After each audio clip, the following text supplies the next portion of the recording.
एखाद्या व्यक्तीला जेव्हा तुम्ही खाण्यापिण्याचे काही सल्ले देता, तेव्हा काही सराउंडिंगमधले लोक असतात, जे त्यांचे बिलीफ आणि एक्सपिरियन्सेस त्यांना सांगू लागतात न्यूट्रिशन विषयीचे. बेसिकली डाएट या शब्दाच्या पाठीमागे खूप सारं गार्बेज आहे. प्रत्येकाचे डाएट विषयीचे ओपिनियन वेगळे वेगळे आहेत आणि त्यामुळे हे गार्बेज जमा झालंय. त्या व्यतिरिक्त फिटनेस इंडस्ट्रीमध्ये डाएटच्या नावाने जो काही आंधळा कारभार चाललाय, त्याचे काही इनपुट्स याच्यासाठी रिस्पॉन्सिबल आहेत, कारणीभूत आहेत. तर अशात एखाद्या व्यक्तीवर काम करत असताना अननेसेसरीचे हर्डल्स पाहायला मिळतात, की तुम्ही त्याला काउन्सिल करता, कन्व्हिन्स करता. अर्थातच त्याच्या चांगल्या आरोग्यासाठीच या गोष्टी होत असतात आणि त्यामागचा तुम्ही स्टडी केलेला असतो. आणि मग कुणीतरी त्याला घरातल्या व्यक्ती असतील, त्याच्या सर्कलमधल्या व्यक्ती असतील, त्या सांगतात हे गरम आहे, हे थंड आहे, ते चांगलं आहे, हे सकाळी खाऊ नये, ते रात्री खाऊ नये. आणि हे सगळे इनपुट्स जे असतात ते IQ स्वरूपातले असतात, कुठून तरी शॉर्ट मेसेजेसमधून गेन केलेले असतात. तर जेव्हा एखाद्या व्यक्तीचा न्यूट्रिशन प्लॅन केला जातो, आता इथं पर्पजली मी डाएट हा शब्द वापरणं बंद करणार आहे. तर न्यूट्रिशन प्लॅन केला जातो तेव्हा त्याचं फिजिकल स्टेट काय ते लक्षात घेतलं जातं. कुठल्या पद्धतीचे आजार आहेत का, जसं की थायरॉइड, हायपरटेन्सिव्ह आहे का, कार्डियाक काही इश्यूज आहेत का, किंवा प्री पोस्ट ऑपरेटिव्ह काही हिस्ट्री आहेत का, कुठल्या फूड कॉम्बिनेशनची एलर्जी आहे का, तो व्यक्ती डायबेटिक आहे का, कॉन्स्टिपेशनची काही हिस्ट्री आहे का, स्लीप पॅटर्न कसा आहे त्याचा, आणि युरिन सेक्रेशनचा फॉर्मॅट काय, पाणी किती पितोय, फिजिकल ॲक्टिव्हिटी कशा स्वरूपाच्या आहेत. या सगळ्या गोष्टींवर 360 डिग्रीमध्ये नजर मारून मगच त्या व्यक्तीचा न्यूट्रिशन प्लॅन केला जातो. आणि तत्पूर्वी अर्थातच त्याचं कंपोजिशन सुद्धा तपासलं जातं, की एक्झॅक्ट बॉडीमध्ये स्नायूंचं प्रमाण किती आहे आणि चरबीचं प्रमाण किती आहे. आणि त्यानंतर त्याचं जेव्हा विस्तृत माहिती मिळते, त्यानंतर तो न्यूट्रिशन प्लॅन केला जातो. पण घडतं असं की ह्या सगळ्या सराउंडिंगमुळे कधी कधी अडचणी येतात न्यूट्रिशन फॉलो करायला त्या व्यक्तीला. आणि इथे थोडा सायकोलॉजिकल इन्फ्लुएन्स त्या सराउंडिंगमधल्या लोकांचा जास्त असतो. त्यामुळे कधी कधी लोक असं करतात की ती व्यक्ती बेसिकली त्या गोष्टी अवॉइड करते मग त्या लोकांच्या सांगण्यावरून. आता हा एक डाएटचा फॉर्मॅट आहे जो मी लोकांना देतो. अर्थातच प्रयत्न माझा असा असतो की 100% घरात शिजलेलं अन्न खावं प्रत्येकाने. त्यानंतर पाकिटातले बिस्किटं सुद्धा अवॉइड करायला लावतो मी, किंवा पॅक्ड फूड जे असतात पॅकेजिंगमधून येणारे ते नाही घ्यावेत, हे मी सल्ला देतो. आणि त्याच अनुषंगाने जेव्हा कधी मी न्यूट्रिशन प्लॅन बनवतो तेव्हा ही शीट जे आहे तिच्या मागचा हा पोर्शन सगळ्यात आधी वाचायला लावतो. हे वाचा आणि नंतरच न्यूट्रिशन फॉलो करायला सुरू करा. डाएट संदर्भातल्या काही महत्त्वाच्या सूचना.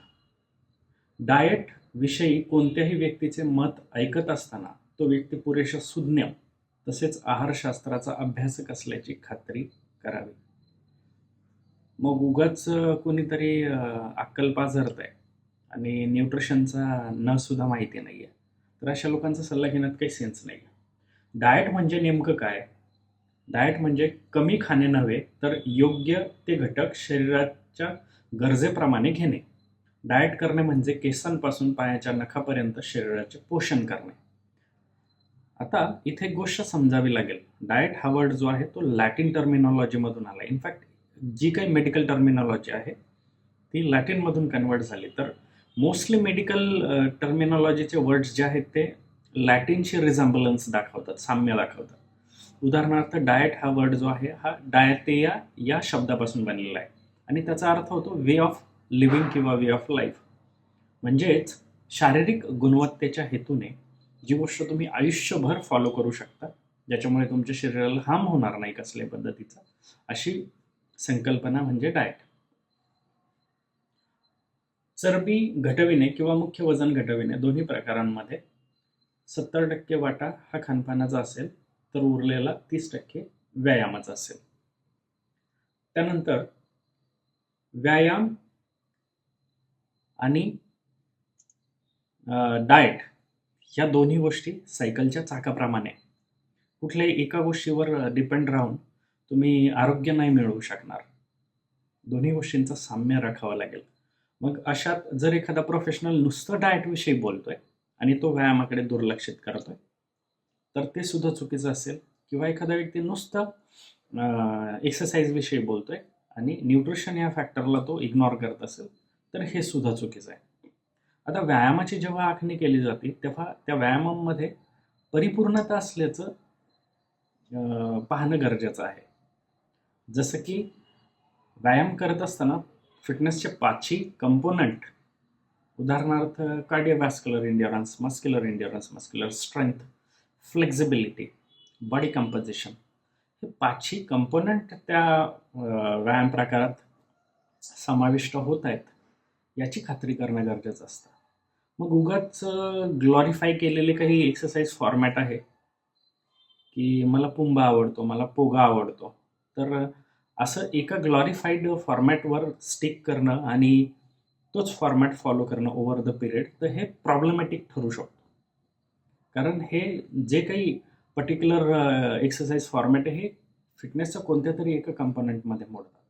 किंवा समजा मी जिम ट्रेनिंग करतोय, तर फक्त जिम ट्रेनिंग करणं पुरेसं आहे का?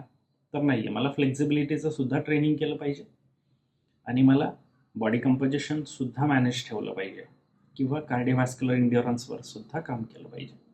तर प्रत्येक व्यायामाचे बेनिफिट्स आहेत. त्यामुळे आपण असं म्हणणं चुकीचं ठरेल की संत्र केळ्यापेक्षा बेस्ट आहे आणि केळं सफरचंदापेक्षा बेस्ट आहे. कारण मदर नेचरने जसं आपलं हे फिंगरप्रिंट आहे त्याच पद्धतीने प्रत्येकाला युनिक आयडेंटिटी दिलेली आहे. प्रत्येक इंडिव्हिज्युअल एक पॅकेज आहे आणि आपल्याला आपल्या शारीरिक गरजेनुसार कमी अधिक प्रमाणात त्यांचा समावेश आपल्या आहारात करणं गरजेचं आहे. ठीक त्याच पद्धतीने व्यायामांचं आहे. जसं की म्युझिक सिस्टममध्ये आता यात बऱ्याचशा गोष्टी आहेत, यावर एखाद दिवशी मी सविस्तर व्हिडिओ बनवेल.